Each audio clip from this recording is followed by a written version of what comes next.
Hello, me again.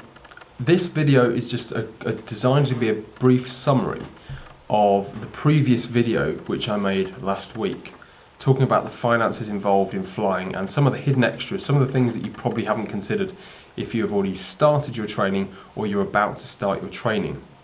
Now, the last video I made, as useful as it was, and thank you for the comments by the way, I'm aware that it did go on quite a bit, so this video is designed, and I mean this, as a brief video.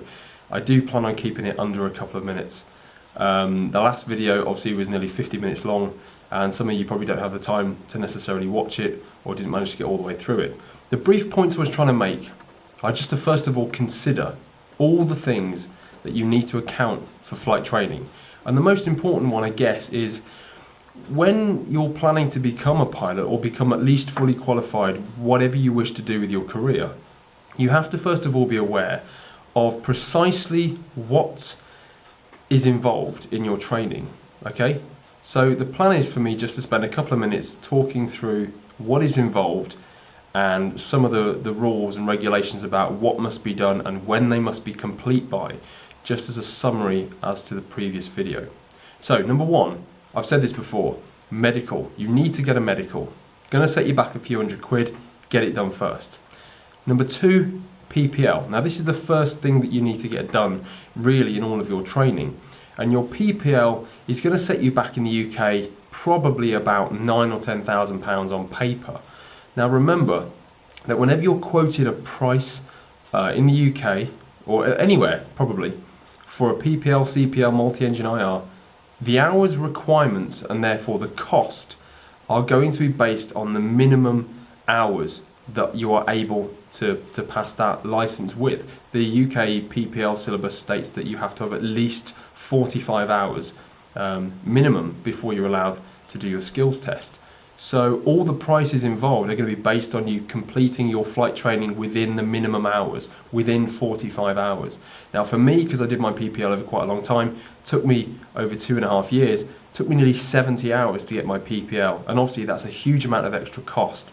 So in terms of the PPL, think about the fact that most people usually take around about 5 to 10 hours more than the minimum. So the cost that you may be quoted is probably an underestimate as to the actual cost of the training. And don't forget, you've already paid for your medical on top of that. You've also got your exams, as I said in the previous video, 9 exams, 8 or 9 sets of books. You've got to pay for your exams, you've got to pay for all of your equipment. Your equipment, as I said, can cost you easily in excess of £500, £600, £700. Don't forget that. Next thing is one thing I never mentioned in the previous video, which was your night rating. A night rating is a requirement before you start your CPL. You must have, I think it's 5 or 6 hours flying at night.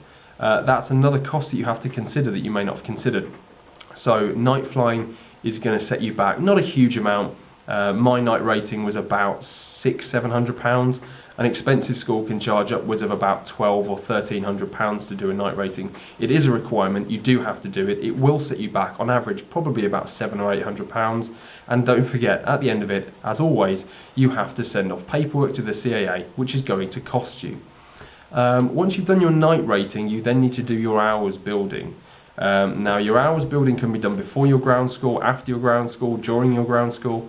The important thing with your hours building is to note that it is really, really expensive. It's actually about as expensive as the instrument rating. Assuming that you finish the PPL with 50 hours, the requirement in the UK at the moment, before you can start your CPL IR, is to have 170 hours minimum before you can apply. Okay, so if you do the maths between 50 hours and 170, that is about 120 hours. If you did it all in the UK, 120 hours at £140 an hour is nearly £17,000 just for the hours building. Add on top of that, you've then got to do your ground school. Now, your ground school is going to set you back, as I say, on paper, £1,000 if you do it distance learning. It's going to set you back £3,000 or £4,000 if you do it full time. But again, don't forget what I said in the previous video. That does not include the exams at Gatwick or wherever you choose to do them, and it doesn't include the kind of money that you're going to spend for the months and months or potentially years that it's going to take you to do it. So don't just get bogged down in the cost of the course. Make sure you understand the actual cost of the living expenses and everything that it's going to cost you on top of that, which can mount up to something in the region of 100 or 150% more than the cost of the course itself. Next, after you've done your PPL, your medical, your PPL, you've got your night rating, hours building, then you've got your CPL. Now the CPL, how much will that cost you? Well, it's a 25-hour course, I believe, although it does vary depending on whether you're doing it modular or integrated. A CPL, again, you'll be charged for the CPL. Usually most places quote around about 6,000-7,000. I think mine was about 8 or 9. Again, don't forget that your CPL, like your PPL, at the end of it, you have an exam. You have a skills test. You have to pay for the skills test, for the examiner, and then you have to send off your license to the CAA and get all the paperwork done. It's more cost again. Once you've done that, you've got your multi-engine rating. Now, your multi-engine rating is a fairly cheap-ish course for what it is. Whether you do it in a DA42, a Seneca, or a Dutch S, you're looking at around about £500 an hour for, I think it's 6 hours the multi-engine rating is. And assume you do it in minimum hours, which I think virtually everyone does. Mine went over by about half an hour. You're looking at about £2,500, which, yeah, it's a lot of money, but relatively speaking, it's one of the cheaper parts of the training, apart from the night rating. Once you've got your multi-engine rating out of the way, you've then got the big one, the instrument rating. Now, the instrument rating, usually on paper, is quoted as being at least £15,000, depending upon the hours requirement. And on top of that, I think you can spend about £18,000, depending on how you do it. If you look on the internet, there are multiple ways of doing it. You can do what's called a reduced IR. I don't know what the rules are like now. They're a little bit different to how they were when I did my IR a couple of years ago. But the idea was that you did a 55-hour, what's called a full IR. If you had less than 200 hours total, if you had more than 200 hours total, then I think it was reduced to 45 hours. So it was 10 hours less. And I think that was also to do with the fact that you can do the IR before or after you've done the CPL. And if you've already done the CPL, within the CPL there are 10 hours of instrument flying anyway, which you can use toward the IR, which is why the instrument rating can be 45 or 55 hours. It also depends on whether you do it integrated or modular as well.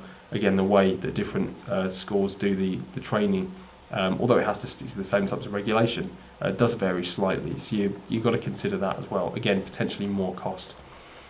One thing I will also mention, which I haven't mentioned yet, is a very, very, very important topic that I was unaware of. Well, I was aware of it, but I didn't really appreciate how important it actually was. When you do your ground school, you've got 1.5 years from starting your ground school, from the date of your first exam, okay, from the end of the week of the first sitting, you've got 1.5 years to get all of your ground school finished, okay? Now, I did my ground school full time. It wasn't a problem. If you're doing it distance learning, it may be an issue. If you're trying to get your ground school done while you're working full time, note that from the date, I think it's the week of your first exam sitting, the clock starts to tick. You've got 1.5 years or 18 months to get all your ground school finished. But that's not all. Because from the date of your last exam sitting of your ground school exams, your ATPL ground school exams, you then have 36 months in which to get your IR complete. Single engine or multi-engine, it doesn't matter.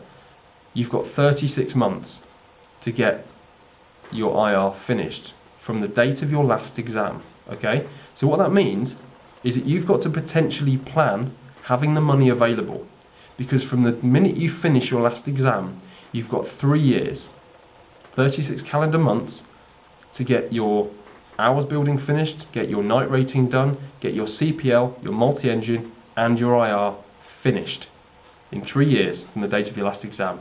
That is a cost that you have to be aware of, so that you can then plan forward and know that the money is available. Because if it doesn't, then your ATPL exams lapse and you have to do them all over again. Okay? Think about that. That's potentially a lot of time and a huge amount of money that you've spent. Also, don't forget, something you may not be aware of is, although this probably won't be a problem to most people, just another thing to add. Once you've got your instrument rating, make sure that you keep it valid. If you let your instrument rating lapse by more than 7 years, it also invalidates your ground school. Okay, so that's something you need to be aware of. What else? We've mentioned living costs. Again, most people, their training takes them a couple of years. Mine took me 6 years. I started training in February 2008 and I finished in mid 2014.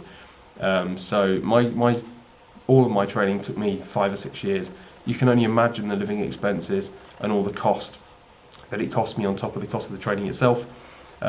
So the main points I want to get across in this video, which I potentially didn't put across briefly enough in the previous video, is number one, be aware of all of the things that you need to do to get your training done, okay? So medical, PPL, plus equipment, night rating, you've then got your hours building, CPL, multi-engine IR, MCC and JOC. Okay, a lot of airlines need an MCC JOC nowadays. The MCC is now compulsory. The JOC is not necessarily compulsory, but recommended. The MCC JOC alone is going to set you back about £3,000 combined, maybe more. And don't forget as well that there are living expenses involved in that too. Think about the 36-month limit, the 7-year limit if that applies to you, and don't forget that all of the prices that you're going to be quoted from all of the air training organisations around the UK and probably the world are all based on minimum hours. Most people don't finish their training in minimum hours. Okay, so if that applies to you, always add more money onto the quote that you're given. You then add all the other stuff on top, exams, equipment, living expenses again. You really can pretty much double the price of most of the courses that you do. You really can. So any issues, any comments, stick them in the comments below. I'll get back to you as soon as possible, and I've got a few more plans for some videos coming up in future. Thanks very much. Have a good weekend.